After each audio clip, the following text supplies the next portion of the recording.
The morning after I signed my divorce papers, I sat on the edge of my childhood bed and stared at my left hand. The ring was still on my finger. I hadn't taken it off. I don't know why.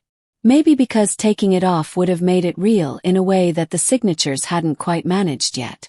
Maybe because some stubborn, quiet part of me wasn't ready to let go of the last physical proof that what Tariq and I had built together had actually existed, that it wasn't just something I had imagined, or something that had been decided for me before I ever had a chance to want it for myself. Outside my window, a neighbor's sprinkler was running. That soft, rhythmic sound, completely indifferent to everything that had just happened. A dog was barking somewhere down the street. Car door slammed. The whole neighborhood was going about its morning like nothing in the world had changed, and I sat there on the edge of that bed feeling like I was watching life through glass, present in the room but completely unreachable inside it. And then, from downstairs, I heard my mother. The clink of cups. The whistle of the kettle. The soft shuffle of her slippers on the kitchen floor. And then humming. She was humming.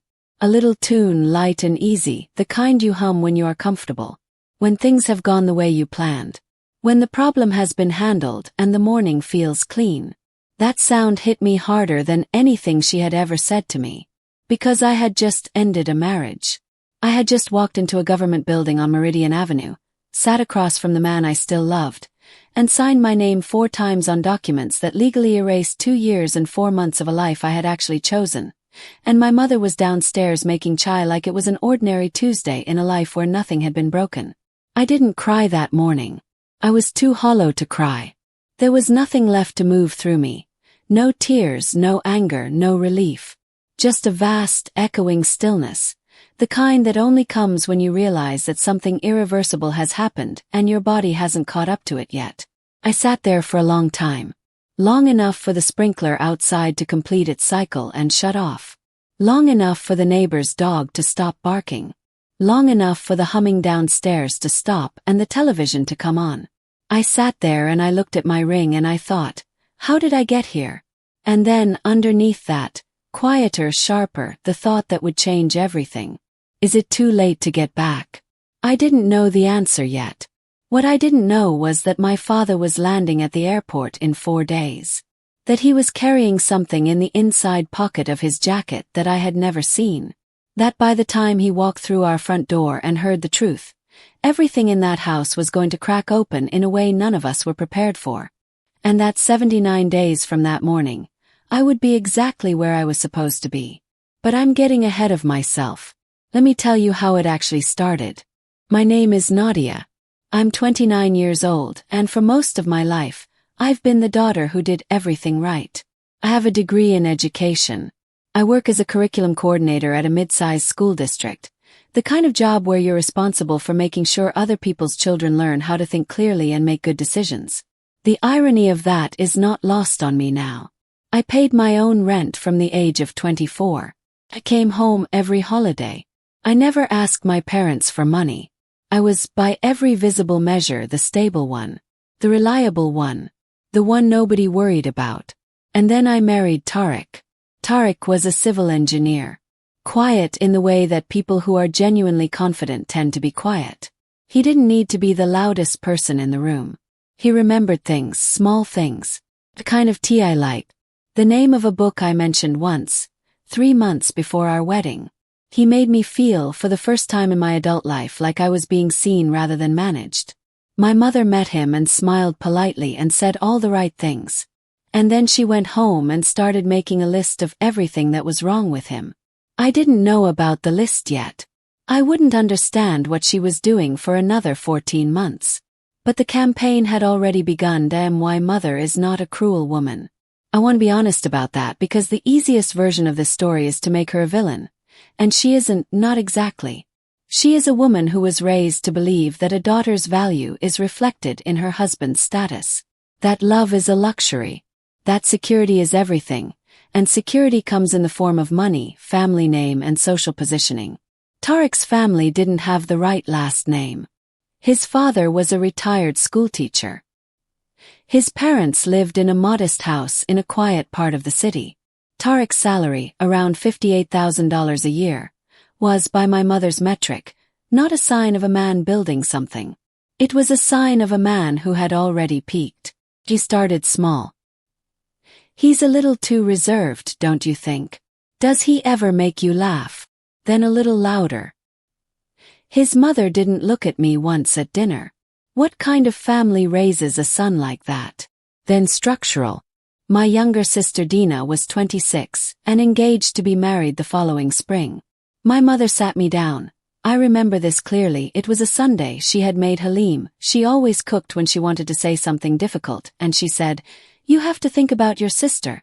If people see what you've accepted for yourself, who is going to take her seriously?" She had turned my marriage into a threat to my sister's future. She recruited my Aunt Rihanna, who has never once in her life kept an opinion to herself, and within 3 weeks, every family gathering came with a side of quiet commentary about Tariq's potential.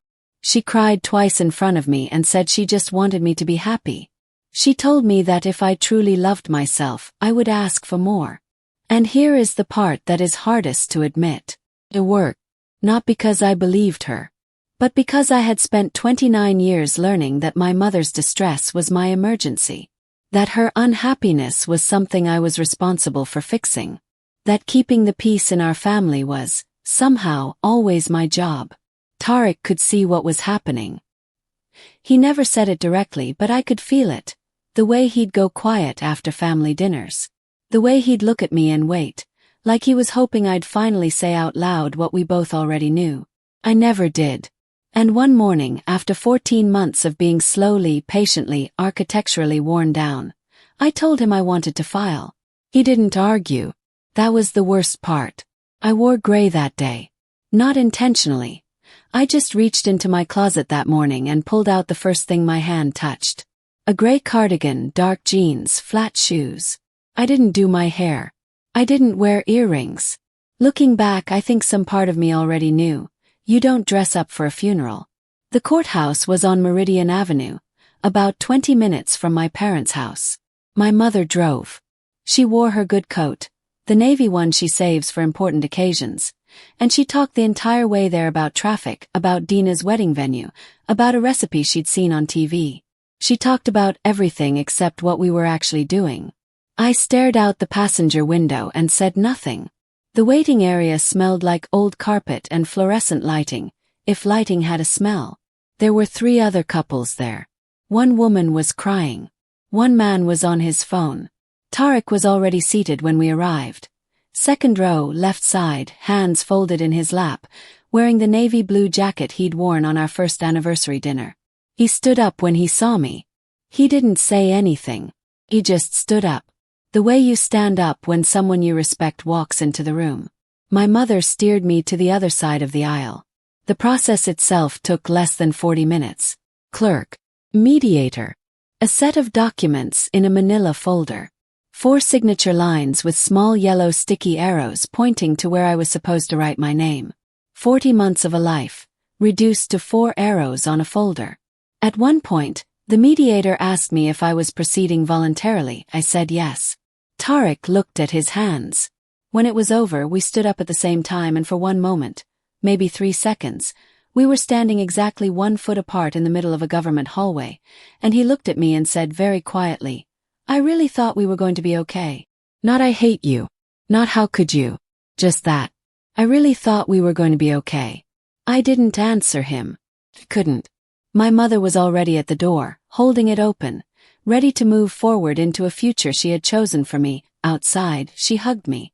She said, "You're going to thank me for this one day, John. I promise you." I looked over her shoulder at the parking lot. At Tariq's car pulling out of the space. At the rear lights disappearing around the corner. And I thought, I have just made the worst decision of my life to keep someone else comfortable. That thought didn't leave me for 4 days. It was still sitting in my chest like a stone when I heard the front door open downstairs, and my father's voice calling out that he was home. My father's name is Salim. He is 61 years old, semi-retired, and for most of my life he worked contracts abroad. Infrastructure projects, long stretches in the Gulf, 3 months here, 4 months there.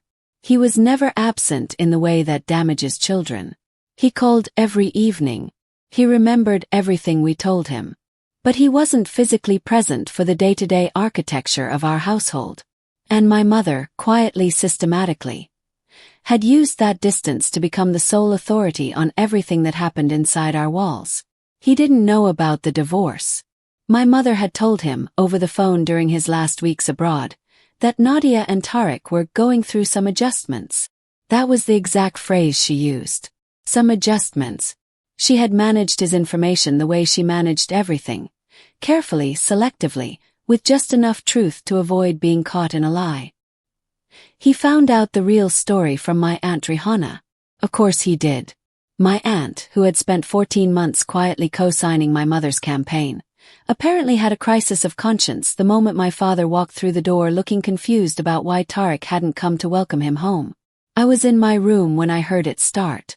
The conversation downstairs began at a normal volume and dropped, which is always more frightening than rising. When people get quieter in an argument in our family, it means something real is being said. Came halfway down the stairs and stopped. My father was standing in the center of the living room. My mother was by the window.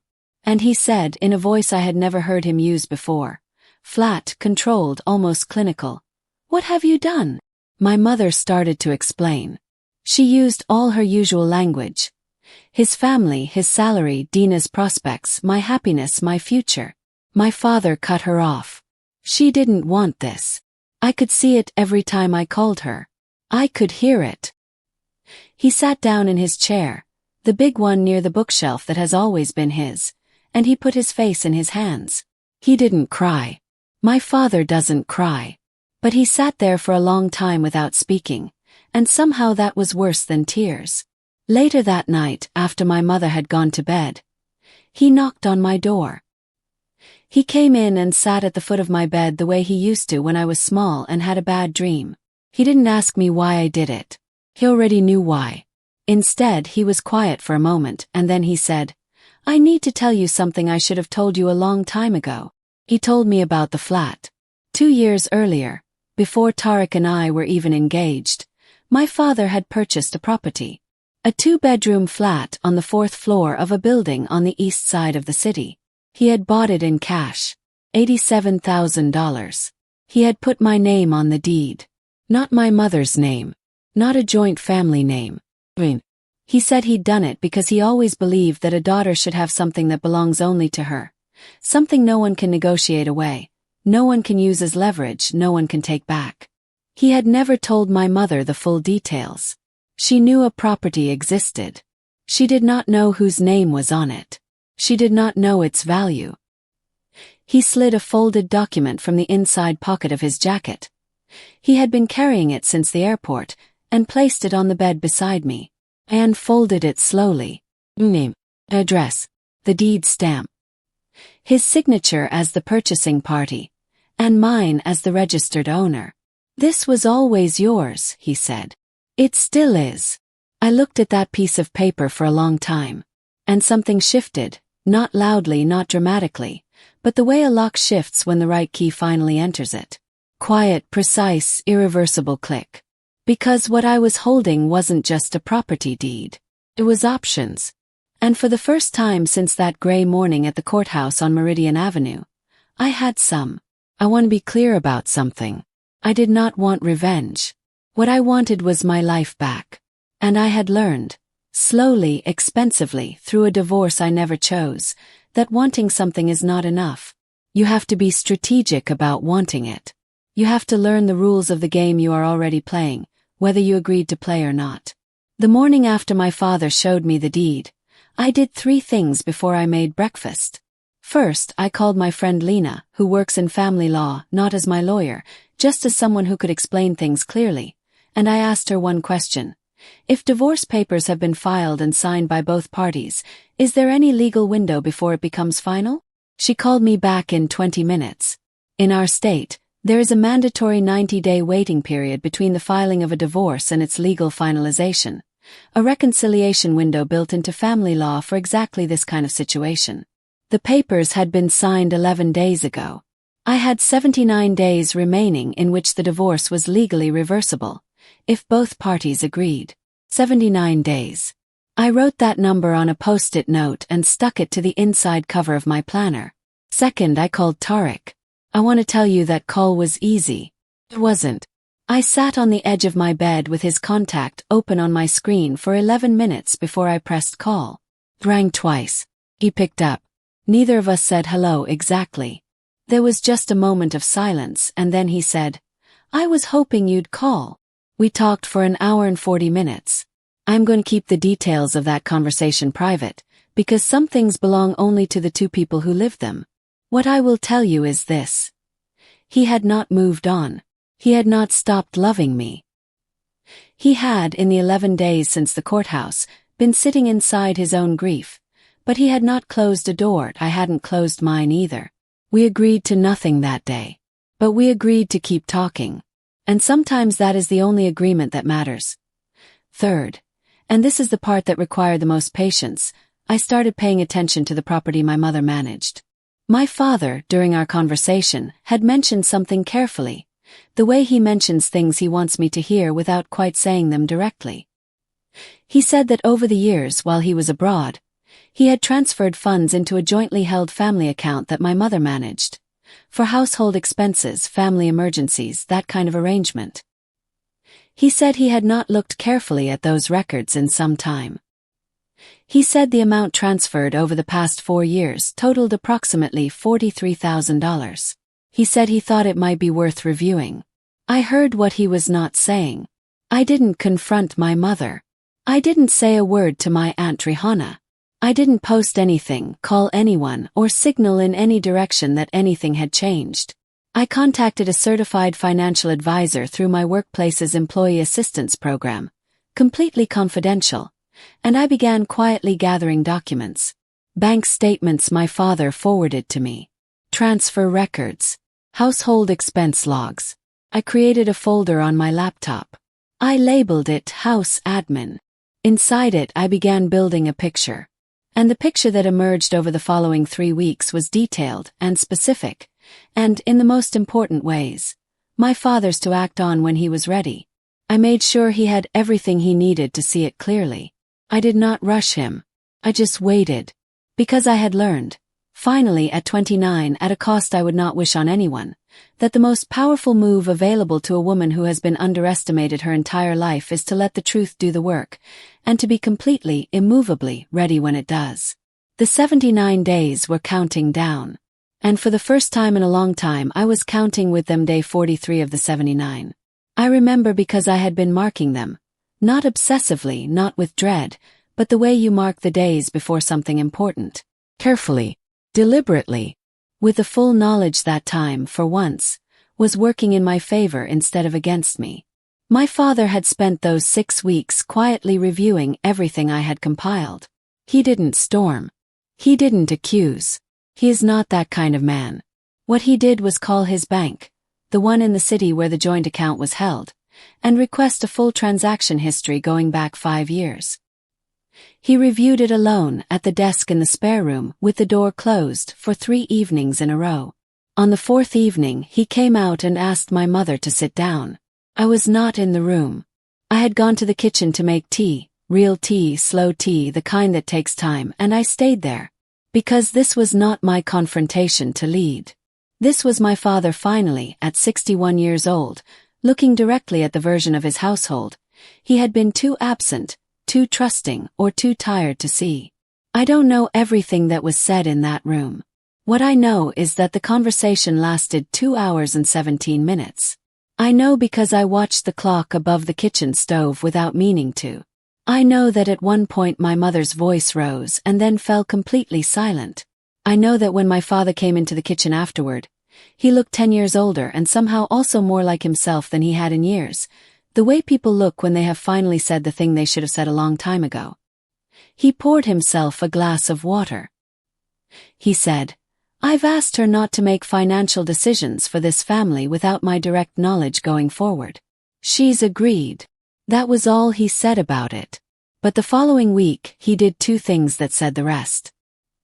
He had a family lawyer, not mine, his own, draw up a formal document transferring sole management of the joint account back to himself. My mother signed it without argument. And he had a separate letter drafted, notarized, and placed on file, clarifying that the flat on the east side of the city was my property, independently, irrevocably, with no claim by any other family member, current or future. He handed me the notarized copy on a Wednesday morning before I left for work. He said, "No one pressures you out of what is yours. Not ever again." I held that document in my hands in the driveway and I did not cry, which surprised me. I think I had already done the crying. What I felt instead was something quieter than emotion, something that felt strangely like ground, like standing on actual ground for the first time. Now, Tariq. On day 61 we met for coffee. A small place near his office, nothing significant about it except that it was neutral and quiet, and neither of us had been there before. We sat across from each other for the first time since the courthouse hallway. He ordered black coffee. I ordered chai, out of habit, and then we both noticed the coincidence of that and almost smiled. We talked for 3 hours. And then we called Lena, my friend in family law, together from that table on speaker. She walked us through the reconciliation filing. The paperwork was not complicated. What it required was intention, a signed mutual statement that both parties wished to withdraw the divorce petition before finalization. It required a brief appearance before a family court mediator. It required, in the most legal and procedural and quietly beautiful way, that Tariq and I both simply say, "We choose this," that we filed on day 68. 11 days before the window closed. I did not tell my mother before we filed. I did not ask for her blessing, her opinion, or her presence. I told my father the night before because he deserved to know, and because I wanted to see his face when I said it. He nodded slowly, and then he put his hand briefly on my shoulder and said nothing because nothing needed to be said. My mother found out when it was already done. She came to me that evening, and I want to be honest with you here because this story is not about destroying her. She stood in the doorway of my room and she looked at me with an expression I had never seen on her face before. Not anger, not protest, something more complicated than that. Something that looked, if I'm being truthful, a little like a woman realizing the particular cost of always being certain she knows best. She said, "I only wanted what was good for you." And I said, "I know, but you were wrong about what that was. And from now on, that's my decision to make." She left the doorway. She didn't argue. That was new. 2 months later, Tariq and I moved into the flat. 4th floor. East side of the city.